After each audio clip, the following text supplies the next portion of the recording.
Alright, welcome back to Drugstore in the World Anime Review episode number 7. This I'm reviewing the 8th episode of the series, which is called, well, basically it's Taste Prescription. There's 2 parts this one, like several of the episodes have been. Part 1 is Body Soap Monsieur, and part 2 is 3-Minute Revive. Actually, it's called Odorless Body Soap. Yep. Now, the first part, they do cut some minor bits here. Yeah, it's most like a little bit of minor bits they cut from this one. Well, in the case, like, I think it personally very accurate. Now, this episode does pretty much adapt from chapters 7 and 16, along with a little bit from chapter, I would say it's a partial adaptation of chapter 4. Yes. The first one we have the debut of Elaine's father. Yes, this comes from chapter 7. This is a mostly accurate adaptation. I think they cut out one small bit here. Well, they mentioned about the whole thing of him being smelly, and the fact he's got a mustache. So, apparently his daughter has been avoiding him lately. And when she was a little girl, she kind of openly proclaimed to him that she was going to marry him. I'm sure little girls probably would say because they love their father, but when they get older, they probably like, no, I'm not interested at all. Nope. So, and then of course Elaine shows up, and of course running away. And like, okay, trying to figure out a simple solution, so just make some soap. The bit they cut out here is the fact that, well, here's kind of the thing. The bit they cut out here is the mentioning of the fact that he frequently bathes. Apparently he doesn't bathe like there's a mention here about his bathing. The fact that he probably doesn't use the right soap or whatever. So we have Renji proceed to basically make him a particular soap. Now, Engine, the Demon King, is in this episode.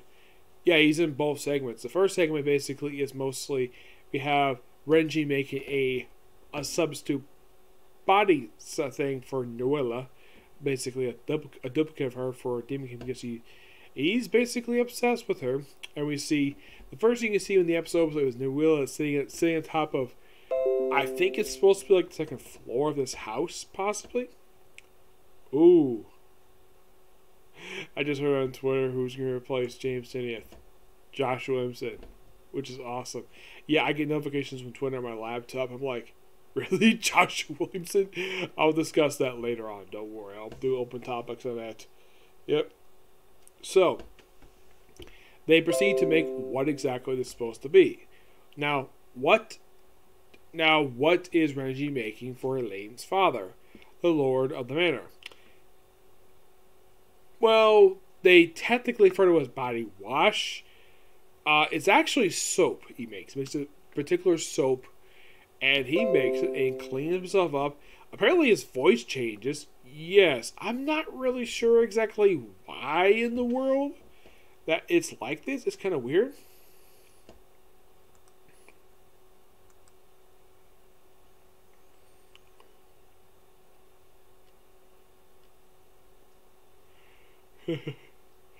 Oh, I will discuss this, don't worry. So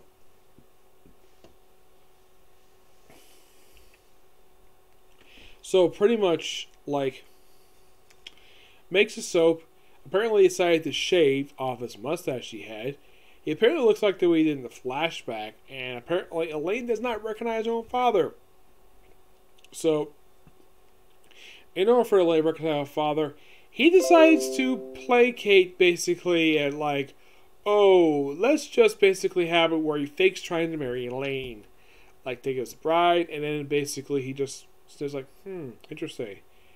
And then pretty much they kind of hook up, and of course ends with later on that he was going to, say, no, you're not getting my daughter. And of course Renji Man's like, I had no interest in your daughter in the first place. And of course she's later on thinking like, And I wish he wasn't acting, because it's implied that she likes him, which makes him like a handful of women who does like him. And yet, here's the thing: it's a series is not technically a harem series. But then, pretty much after that, we have, well, a different story. Basically, this is from later on, book 2, from chapter 16, where Mina is sick. They cut a little bit, basically, of Renji discovering she's sick. And apparently, I didn't notice this. Apparently, part of this episode, where the animation presents this. Apparently, the little spin top thing on top of Mina's head, apparently the top part of it is like fading. Yeah, I never really noticed this before. I thought this was kind of weird. So, like, she's got a fever, and she apparently is sick. So, they need somebody to help her out. So, we have Mina's asleep.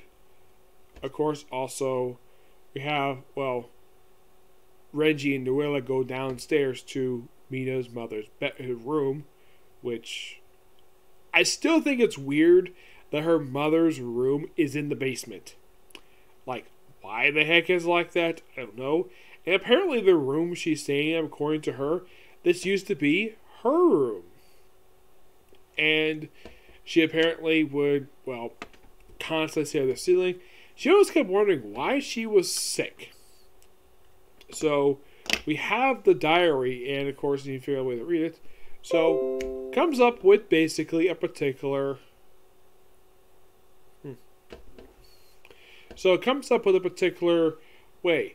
A 3-minute revive potion. Just take a little dip on the diary, and we see the anime debut of Mina's mother. Very lovely woman, I gotta say. So, she basically gives her thoughts, the fact that she's constantly sick, and she basically doesn't like the fact that, well, Mina's father left her mother basically with all the work of taking care of him, and also the fact that when she got older, when she got married, the brooch that she's got apparently was supposed to go to her when she got married, because it was a family heirloom that apparently her mother got from her grandmother. Which, okay, that's interesting. I thought that was a really interesting thing. We also have a brief flashback here. Yes, a partial adaptation of Chapter 4. Yes, of Renji when he gets the place that becomes Carol Drugs, where he meets Mina for the first time, mentions that she doesn't think she's a ghost, even though she technically is. And, well, so basically lighting the place up. And he mentions she's the guardian deity of the place. My guess is I'm hoping for this series to get a chance to see a full adaptation of chapters 3 and 4, because I think that might be interesting to see this. Because book 4 still has not been finished adapting. There's still a few chapters left. I would say in the case of book 2, they've mostly adapted the book so far. And this is just a handful of episodes. Yeah, I think in the case of book 2, they've adapted so far a lot of the book. I would say a small chunk. Still got a lot left to basically adapt for the book. Oh yes, definitely. Yep. But definitely a great episode. And definitely looking forward to whenever basically, basically next week when episode 9 comes out for the series. As for, if you're curious though, like how many more episodes are left to release the series, I think it's supposed to be possibly 12. I'm not sure. It could be 12. So we could have not many more episodes left. It's distinctly possible that that might be the case. Yes, I think that 12 might be the amount. I'm not really sure. It's just that we have 12 right now. We might have more later on. Yep. But yeah, that's a particular review, and that's definitely for you today. So tomorrow, expect a review for Shaman King. And possibly more One Piece, okay? Next video. Bye.